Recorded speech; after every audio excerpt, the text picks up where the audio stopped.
Bonjour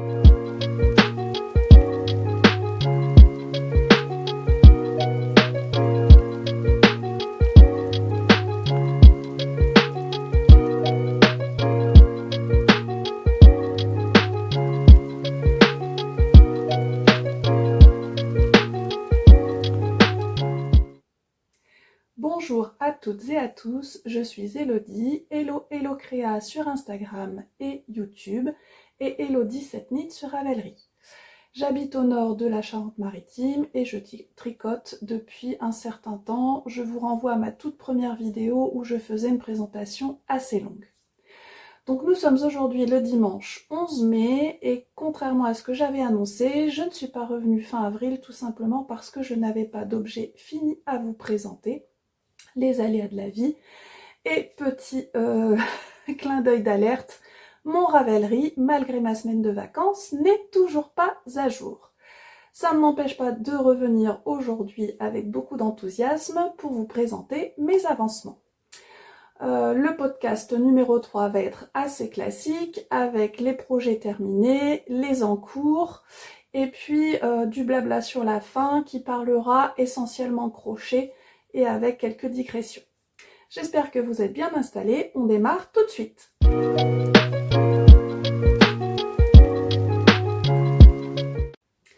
Alors, au niveau des ouvrages terminés, je vais tricher un petit peu parce que je vais vous parler des chaussettes cascade, patron extrait du livre Chaussettes douillettes de Tisserand Coquet Chloé. Patron que j'ai réalisé et achevé le 2 mai. Donc on n'est pas trop sur un bilan du mois d'avril, mais sinon j'avais pas d'ouvrage terminé à vous présenter. Donc j'ai réalisé cette paire de chaussettes avec une Zauberball Crazy, qui ne ressemble plus trop à une ball. Et c'est le coloris camouflage. Donc pour rappel, je réalisais cette paire pour mon chéri en 47,5. Donc là, il faut que je prenne du recul. Je ne vais pas vous les essayer parce qu'évidemment, chaussant du 40, je vais nager dedans, ça n'a aucun intérêt. Voilà pour le rendu des couleurs. Donc j'aime bien cette petite luminosité apportée par le orange brun chaud. Et puis après, j'en avais parlé déjà au podcast précédent. Donc sur la tige, on démarre par le haut. J'avais eu des soucis au niveau du montage pour que monsieur puisse enfiler, que la chaussette passe au niveau du coup de pied. Donc je n'avais pas fait le long tail Caston qui n'était pas assez élastique pour lui. Pour moi, j'ai jamais aucun souci. Et puis, pardon, on démarre par la tige, donc avec des côtes évidemment. Hop, je vais me cacher. Et puis ensuite, on contrarie les côtes. Donc je ne vais pas vous dire comment, puisque le patron est payant, c'est dans un livre. On a un talon renforcé à gousset. Et puis derrière, sur le dessus du pied, donc on continue par le pied évidemment, on retrouve ce motif d'alternance. Je vais peut-être rentrer ma main dedans. Ouais, c'est un petit peu mieux. On retrouve ce motif d'alternance de côte contrariée, évidemment que sur le dessus du pied, la semelle étant en jersey. Et puis on finit par une pointe, ma foi, classique. Voilà, avec un rabattage en grafting. Donc ce sont des chaussettes pareil, pas pareil, parce que clairement, comme c'était ma première paire en 47,5, je ne savais pas du tout où j'allais au niveau quantité de laine. Et quand on voit ce qui me reste, peut-être que si j'avais essayé de les faire pareil, j'aurais pu manquer de fil. Alors bon, là on a un fil au départ, un fil à la fin. Au niveau rentrée de fil, c'est quand même un gain de temps assez conséquent, donc je n'ai pas laissé le choix à monsieur. Ce sont des pareils, pas pareils. À voir s'il les porte et à quelle fréquence. Bon, arrivé maintenant mi-mai, c'est plutôt pour l'automne prochain. Mais voilà, cette couleur est quand même masculine avec ce peps orangé là qui ravive un peu les choses. Bon, il les a essayés, non portés évidemment vu la période de l'année, et il les trouve très confortables. Donc ça, c'est une chose faite, qui n'était pas prévue, mais qui est faite. Donc prochaine paire du livre de Chloé, quand le cal, les hostilités du cal seront lancées. Pour le moment, c'est pas le cas et ça m'arrange bien, vous le verrez pourquoi plus tard. Je reviens sur un objet terminé que je vous ai présenté au podcast précédent, qui est le châle wasabi réalisé en cal. Alors, si je vous le mets à l'envers, aucun intérêt. Et que j'ai bloqué enfin. Hop. Donc voilà, pour un écheveau et un écheveau de 100 grammes, pardon, en laine à chaussettes, et un mini de 20 grammes, ça en fait un châle de taille quand même raisonnable. Alors comme je tricote serré, il est moins volumineux que pour certaines, mais voilà, le motif et la finition, je trouve que c'est quand même très peps, très printanier. Alors j'aime bien aussi le porter quand il fait assez chaud juste sur les épaules pour bien faire ressortir, alors pardon, je vais me tourner, le motif. Alors la dentelle a quand même le problème de roulotter. Je pensais que le blocage aiderait. Peut-être qu'elle n'est pas assez grande, mais de toute façon, ce que je voulais surtout vous montrer, ce sont mes restes, puisque je vous avais dit avoir joué à Yarn Chicken. Donc le coloris broméliacé de Ars Natura et le coloris, pardon pour le bruit des pages, Rafflesia, qui était le mini. Voilà, donc optimisation de ce combo 100 g laine à chaussettes, 20 g mini à chaussettes, qui est quand même assez optimal dans ce châle, sachant que je vous rappelle, le rabattage n'était pas du tout prévu en I-cord, c'est moi qui ai choisi de faire un I-cord bicolore.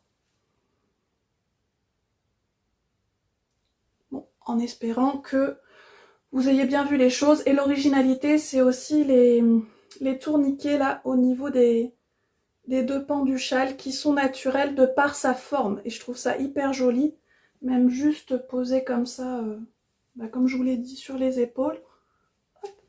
Du coup, voilà, ça se fait tout seul. Je l'ai bloqué le week-end dernier, j'ai dû le porter 2 fois. Donc voilà. Optimisation d'un combo à chaussettes parfait avec ce châle. Plutôt ludique. Attention, hein, je vous le rappelle, à cette bordure là qui peut être trop étirée et ça peut du coup être problématique au porté. Donc je ne regrette pas de l'avoir entièrement défait. Pour commencer, je vous renvoie à mon précédent podcast où je vous explique comment, mais je voulais vous montrer du coup le rendu de l'ouvrage terminé. Et voilà, c'est fini pour les projets finis justement. On passe aux encours.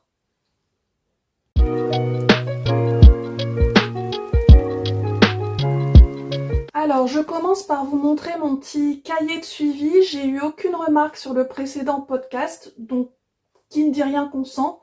Je considère que ça vous intéresse. Donc voici ce que j'ai pu travailler sur le mois d'avril. Et donc toujours pareil, un code couleur par projet. Et on voit bien que mon premier encours là, dont je vais vous parler, le Magnolia en jaune, je l'ai surtout travaillé sur la première quinzaine d'avril. Et ensuite, il s'est fait dépasser par un projet crochet et deux autres projets tricot. Bon, voilà, encore une fois, si vous voulez les explications, je vous renvoie au podcast précédent. Donc, face à ce que je viens de vous montrer, sur le mois d'avril, il n'y a vraisemblablement que 2 jours où je n'ai pas touché ni aiguille ni crochet. Premier projet en cours que vous connaissez déjà, puisque j'en ai parlé en long, en large, en travers, notamment sur les fabuleuses laines utilisées. Donc, c'est mon pull Magnolia, donc qui progresse, qui progresse. J'ai séparé les manches du corps. Donc on a un petit 5 cm de tricoté sous la manche. Je ne l'ai pas réessayé. Par contre, avant ma séparation, comme j'avais un souci d'échantillon, que je tricote la taille 2XL, j'avais emmené mon projet au tricoté. Donc ça, c'était le 17 avril, le jeudi soir, si je dis pas de bêtises. Oui, c'est ça. Et donc j'avais demandé aux tricopines conseil, est-ce que finalement vous voyez mon fil. Ah oui, si je me recule, vous voyez plus mes lèvres. Finalement vous voyez mon fil de survie, donc j'en étais là avant la séparation et je l'avais essayé et elles étaient assez unanimes pour dire que je pouvais bien séparer les manches du corps et que ça devrait passer. Bon là, clairement vous dire, du mérino et du mohair avec les températures qui mine de rien augmentent, ça devient un petit peu compliqué. Mais je ne désespère pas, on a quand même des soirées fraîches, donc il progresse voilà, tranquillement avec à côté d'autres en cours. Donc ensuite, je voulais vous parler d'un cast-on qui a eu lieu le 1er avril, sous l'impulsion de Céline Lamercière de Sur un fil à Orsay et de Cristal LK qui est teinturière de laine. Donc j'ai vu ça par un post sur Instagram de Céline qui proposait des combos de laine. Et j'avais très envie depuis un certain temps de tester le tricot modulaire, notamment avec un des patrons de Laura Penrose, le coussin Stella, mais sans passer le cap. Et le fait que ces deux tricoteuses lancent un cal, je me suis dit bingo, si besoin d'aide il y aura cette ambiance cal qui pourra assister entre guillemets les tricoteuses perdues, et c'est exactement ce qui s'est passé. Donc étant difficile au niveau laine, je n'ai pas pioché dans les superbes combos préparés par Céline, j'ai fait mon propre combo. Donc dans la qualité qu'elle recommandait, que j'avais envie de tester depuis longtemps, qui est la Fonty Bébé Mérinos. Donc 200 mètres pour 50 grammes et on est sur du 100% laine. Hop, j'espère que ce sera lisible. Donc là, c'est le coloris orange, référence 834. Tac. Oups, pardon, il y a un fil de survie qui n'a rien à faire là. Alors, pile poil le rayon de soleil pour vous montrer ça. J'ai ensuite le coloris que j'ai appelé chocolat, référence 910. Donc, on est sur un vraiment marron profond, chaud, lumineux, pas du tout sur quelque chose d'éteint. Je fais le petit clin d'œil également à mon podcast précédent où je vous parlais de l'atelier colorimétrie qui était super intéressant. Si vous voulez en savoir plus, allez voir l'épisode précédent. Et puis le coloris donc écru pour trancher un petit peu tout ça, mais qu'on appelle paille 905. Hop, voilà. Donc là avec le soleil c'est top. On voit bien qu'il y a des reflets jaunes. On est sur quelque chose de lumineux, pas du tout grisâtre, pas du tout marronasse. Voilà, on est sur un écru avec un éclat de lumière jaune. Et puis je réutilise mon reste de mon châle de Stephen West, le bleu, le magnifique bleu avec quand même un travail de teinture de Didier au fil d'Horus. Donc c'est un coloris plein, mais il y a quand même, vous le verrez dans le projet tricoté, le fait de travailler, donc voilà mon combo, de travailler avec de la laine industrielle, forcément unie, et une seule laine teinte main, ça fait bien ressortir ces nuances, beaucoup plus que dans mon châle où je l'avais associé à un coloris chamarré avec des speckles. Donc ça c'est aussi une note à moi-même. Si on veut faire ressortir le travail de teinture d'un coloris assez plein d'un teinturier, il faut l'associer avec des coloris vraiment pleins industriels. Donc, ce patron, pardon, qui est le châle Clint, j'ai oublié la designeuse, mais j'arrive, Natacha Hornby. Donc voilà la première page du patron qui ne dévoile aucun point. Donc ce motif me faisait penser un peu aux Indiens. Allez savoir pourquoi. C'est pour ça que j'ai cherché des coloris qui s'en rapprochent. Le orangé, rouge, marron, beige. Alors écru, pas beige. Le beige ne me va pas du tout au teint. Désolée pour celles qui sont fans des beiges rosés, grège et autres nuances. Et puis avec le petit peps de turquoise, voilà, qui ravive la chose. Donc on est sur un patron en anglais, je crois pas l'avoir dit, c'est aussi pour ça que le soutien buccal est intéressant, très compréhensible. Il y a une petite vidéo disponible sur Ravelry qui avant achat, donc en fait ça permet aussi de se rendre compte est-ce qu'on veut se lancer dans ce projet ou pas, avec déjà les techniques qui sont fournies dans cette vidéo. Donc ça vous montre un petit peu le niveau demandé, clairement niveau intermédiaire à mon sens, mais après débutant très aventurieux, pourquoi pas, mais plutôt intermédiaire pour moi.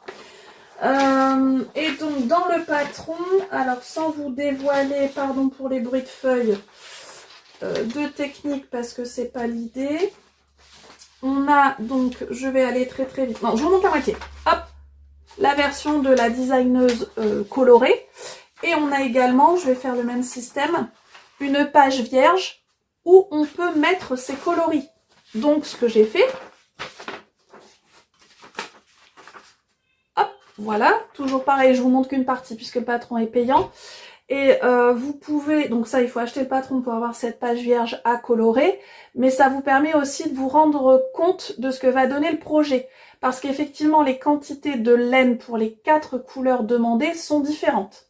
Donc quand on n'utilise pas des restes mais qu'on achète, il faut bien savoir dans quel ordre on va mettre les couleurs. Donc j'arrête le teasing, je vous montre l'avancement du projet qui est pour l'instant, alors en bas à gauche, je suis toujours sur le panneau central, puisque mon côté psychorigide, coucou à Ségolène de la chaîne Le Této. Ah non, il faut que je recule. Donc ça, c'est le panneau central. Donc il me manque ici 1, 2, 3 carrés. Mon côté psychorigide m'a fait détricoter énormément de fois. Je crois que c'est le projet que j'ai le plus détricoté depuis que je suis tricoteuse, même à mes débuts.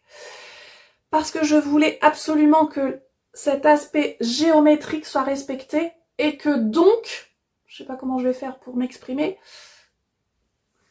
que donc les angles soient vraiment respectés et qu'on n'ait pas par exemple le paille qui s'arrête là. Et ça, vous le savez uniquement quand vous avez tricoté votre carré. Donc si je prends celui-ci, de mémoire, on commence là, on augmente, on change de couleur, on diminue. Et ainsi de suite. Donc c'est très ludique, impossible de s'ennuyer. Mais alors, contrairement au rendu finalement assez enfantin, c'est quand même assez demandant au niveau du cerveau, puisqu'il n'y a pas moins que... Chaque carré a sa technique et on va de la lettre A à la lettre G.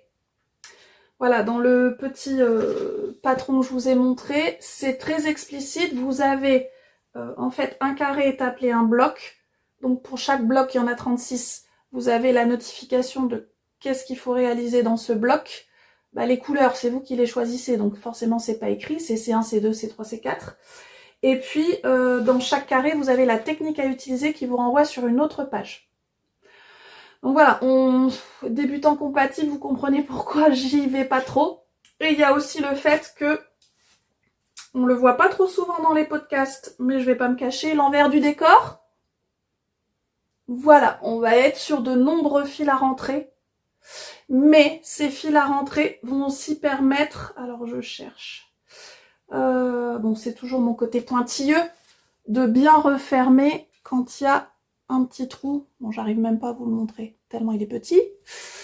Est-ce que j'en ai un plus grand? Allez, peut-être celui-là, et encore. Là, ici. Ouais, à peine, je titille. Mais bon, ça va permettre de donner une tenue globale à l'ensemble des motifs assemblés. Pardon pour la répétition. Et je m'excuse aussi, monsieur est en train de réparer le motoculteur, mais je profite de l'heure méridienne et de la luminosité pour filmer maintenant. Donc mes excuses pour le bruit, et vous entendez peut-être certainement les enfants. On est dimanche, donc tout le monde est à la maison. Donc ensuite, je vais y arriver. Ça c'est le bas. Ça c'est le motif central. Bah oui, vous l'avez vu sur la photo. Donc ensuite, il y a une partie qui se fait en haut et en bas. et on va tricoter les deux ailes les unes après les autres. Donc là, réflexion à moi-même, est-ce que je respecte l'agencement des couleurs proposées par la designeuse ou est-ce que je n'en fais qu'à ma tête? Sachant que j'ai des châles quand même à tendance plutôt lumineux ou clair, et c'est pour ça que là, mon coloris principal, c'est le chocolat, où j'ai besoin de 3 pelotes. Bon voilà, comme c'est de la laine industrielle, pardon, en termes d'investissement, ça reste raisonnable. Et comme je m'étais promis de ne pas racheter de laine par rapport à mes achats du salon entre deux laines du mois de mars, je n'ai pas respecté ma promesse, donc je suis partie plutôt sur la version industrielle. Je ne regrette pas du tout cette qualité-là, Baby Merino de Fonty, est très intéressante à voir comment elle se comporte au porté et au lavage. Mais pour le moment à tricoter, c'est très confortable. Donc, affaire à suivre, ça fait partie des encours très actifs comme vous avez vu sur le suivi du mois d'avril. Pardon. J'en ai fini pour les encours tricot, au nombre de 2 sur le mois d'avril, plus les cascades, les chaussettes cascades terminées. Et puis j'embraye sur la suite qui est les autres arts du fil, donc crochet essentiellement pour ce mois d'avril, et un petit peu de blabla.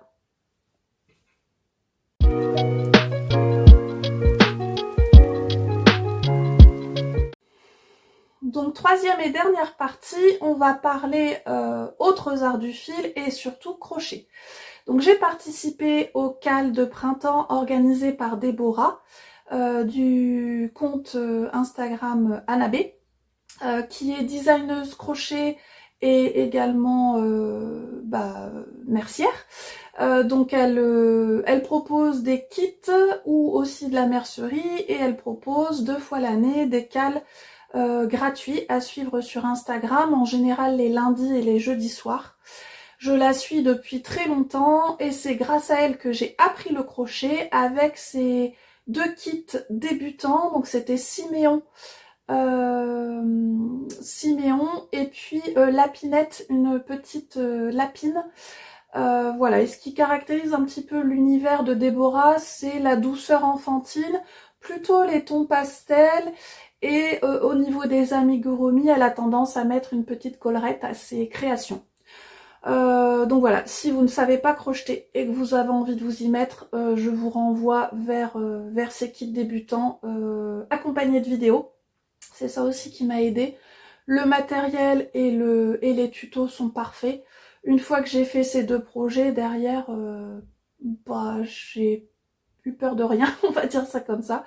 Et je me lance dans n'importe quel projet crochet. Alors je suis plus projet 3D amigurumi. Je me suis jamais fait de vêtements en crochet par exemple. Donc ce cal de printemps, vous avez sans doute déjà vu courir sur les réseaux. La première partie consistait à réaliser un œuf de Pâques. Donc où là, pour la première fois, j'ai fait le motif qui est censé ressembler à des triangles. Et puis donc l'œuf s'ouvre, il a été doublé. On a fait 2 fois les demi-coques qu'on a rentrées les unes dans les autres pour avoir de la tenue. Et donc l'idée étant de mettre des chocolats de Pâques, si on souhaite. Et donc l'œuf tient sur lui-même. Et puis l'autre partie du cal était la réalisation d'un petit poussin. Pioupi, je crois qu'elle a donné comme nom. Bon, elle nous fait voter à chaque fois qu'il y a un cal sur le nom de la création. Donc voilà, les couleurs, elles nous guidaient. J'essaierai de vous mettre la photo qu'elle a proposée où elle liste en fait ce qu'il faut pour commencer le cal avant l'heure. Souvent il y a quand même 2-3 semaines d'avance.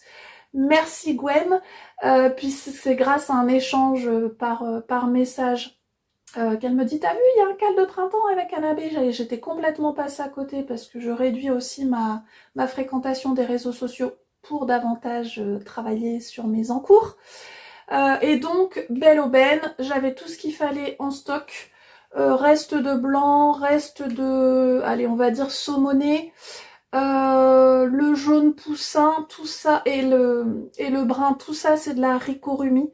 C'est vraiment ma qualité de coton favorite, pardon, parce que c'est mat, le fil est un peu plus épais que d'autres qualités, et comme je crochette serré, je trouve que le rendu est pas mal.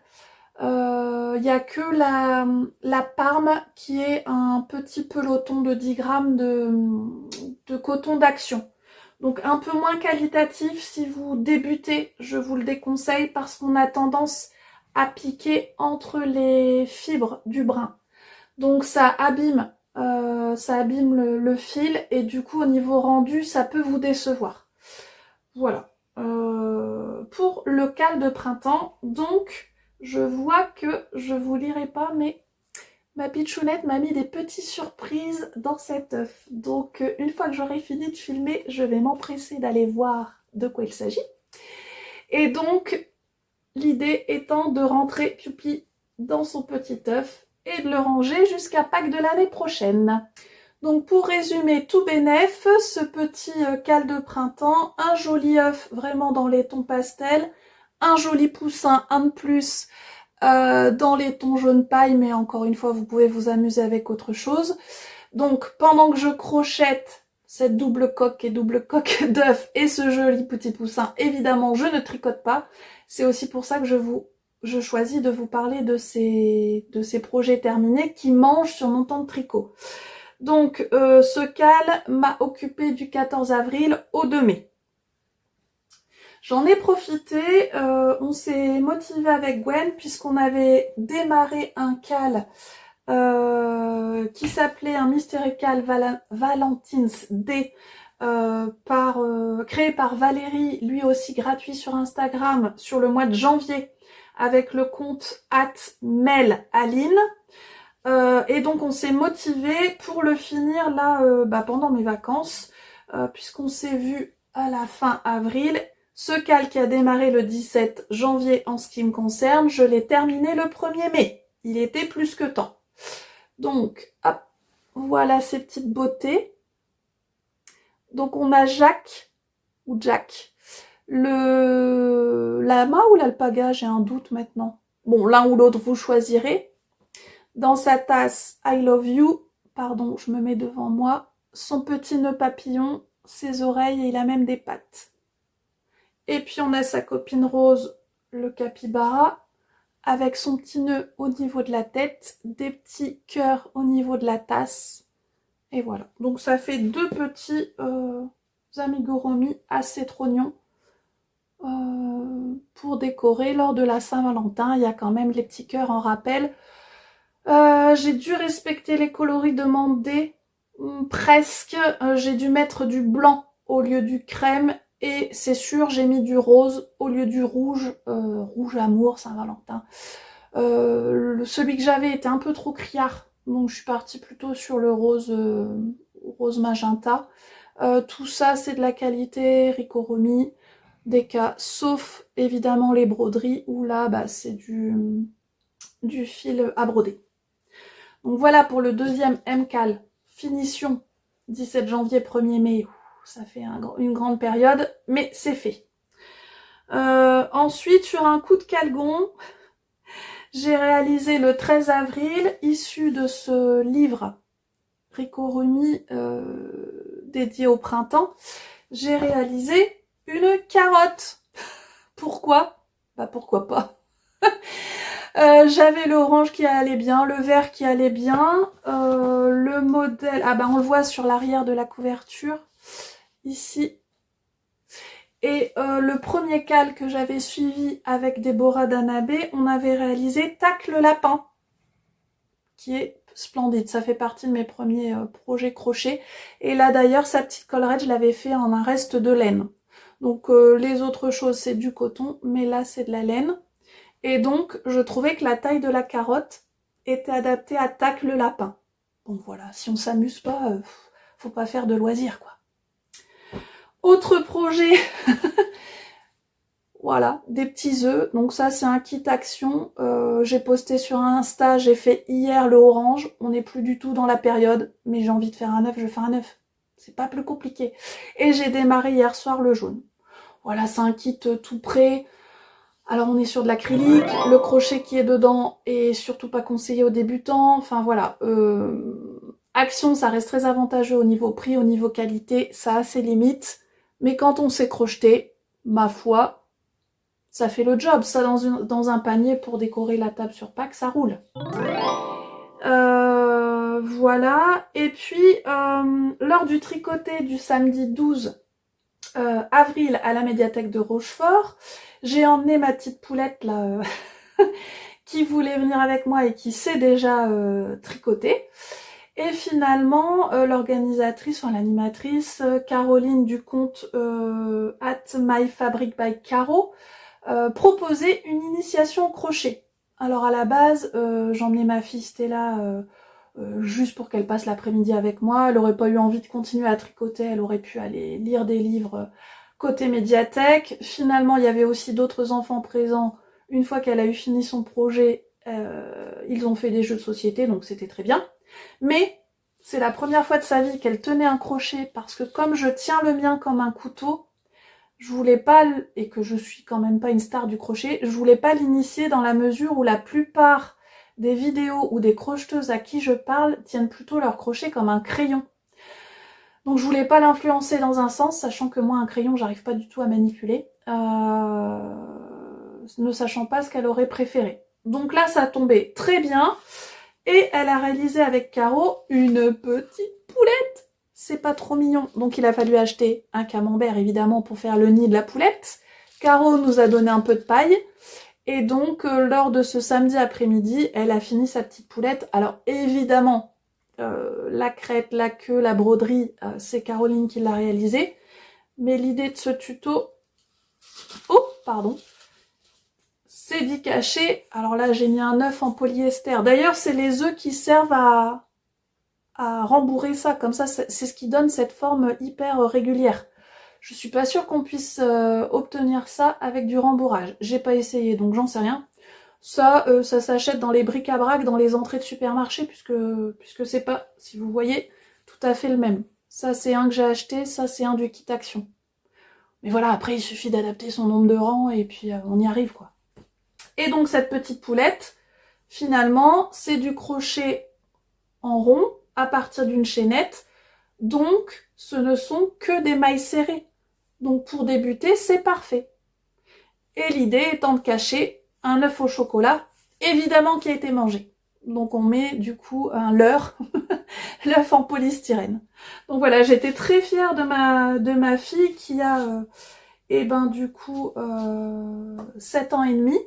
Donc souvent c'est une question aussi qu'on peut avoir, à quel âge on propose aux enfants de tricoter ou de crocheter.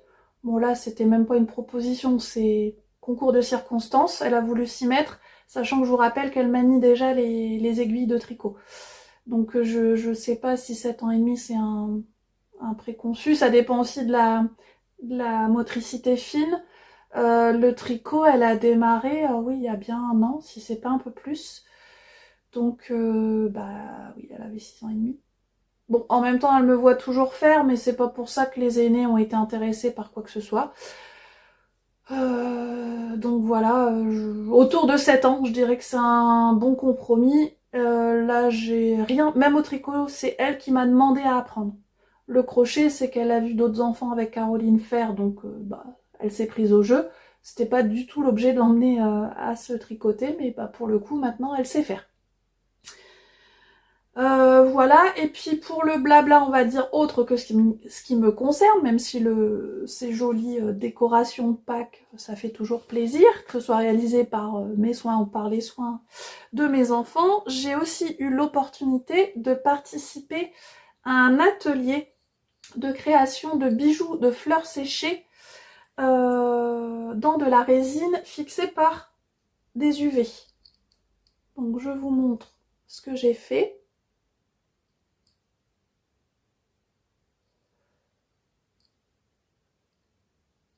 Donc j'ai choisi de mettre, mon premier choix c'est évidemment cette grosse fleur rouge, donc c'est pour ça que je suis passée sur un pendentif. Les apprêts pour les boucles d'oreilles ou les bracelets sont quand même beaucoup plus petits, donc clairement cette fleur ne serait pas rentrée. J'y ai ajouté un petit peu de peps jaune et puis un peu de feuillage. Donc ce sont des vraies fleurs séchées et conservées naturellement. Et puis ensuite, il y a tout un... Le matériel était fourni, on choisissait les fleurs qui étaient franchement nombreuses. Si on doit s'y mettre tout seul, on n'aura pas tout ça à disposition. Et puis après, on choisissait le bijou qu'on voulait faire. Et il y avait toutes les étapes, les lampes à UV évidemment pour l'atelier étaient fournies, et toutes les étapes avec plusieurs couches de résine, plusieurs temps de fixation. J'ai plus en tête, on a dû y passer 2 petites heures. Et on repartait du coup avec son bijou. Donc voilà, c'est différent des arts du fil, mais c'est aussi intéressant. Donc je souhaitais vous partager ça. Bon, je n'ai plus ni la formatrice, de toute façon elle fait pas toute la France, donc je sais pas si ça aura un intérêt. Je vous le mettrai si je retrouve le nom de sa société. Je sais qu'elle travaille autour de Niort et La Rochelle. Est-ce qu'elle descendrait à Rochefort, monter à Poitiers? Je n'en suis pas sûre, mais voilà, Niort-La Rochelle, c'est sûr qu'elle conduit des ateliers. Et là, c'est un atelier avec plusieurs participantes, donc pour un coût dérisoire que j'ai plus en tête, et je vais pas vous le dire là parce que ça n'a rien à voir avec un cours particulier, évidemment. Donc voilà, une nouvelle chose, il y a toujours des nouveaux do-it-yourself à découvrir, et puis bon, ça fait un joli bijou pour l'été, c'est parfait. Voilà, et bien j'espère que vous aurez passé un agréable moment en ma compagnie pour ce podcast récapitulatif du mois d'avril à déborder sur tout début mai afin d'avoir au moins un projet terminé à vous montrer. Je prévois de revenir vous voir soit sur le pont de l'Ascension en fonction de l'avancée de mes projets. J'aimerais que vous me disiez en commentaire si tout ce qui est hors tricot vous intéresse. Parce que si c'est le cas, je peux revenir plus souvent. Parce que surtout que les mois de printemps, été, j'ai tendance à m'éparpiller en loisirs créatifs. Si c'est vraiment le tricot qui vous intéresse, comme l'intitulé de ce podcast et de cette chaîne, à ce moment-là, je préfère rester sur un pas de temps d'environ un mois. Donc, selon mes avancées, votre réponse à cette question, soit je reviendrai sur le pont de l'Ascension, soit ce sera dans un mois. Et puis teasing, évidemment que je participe au MCAL de Lysandre Ourdin, les chaussettes Quimper. Donc je suis en cours sur l'indice 2. Mais comme ça c'était un cast-on du 1er mai, je ne vous ai rien montré aujourd'hui, ce sera pour la prochaine fois. Voilà, j'espère que cette vidéo vous a été agréable. Et puis au niveau luminosité, c'était pas trop mal. Et je vous dis à bientôt!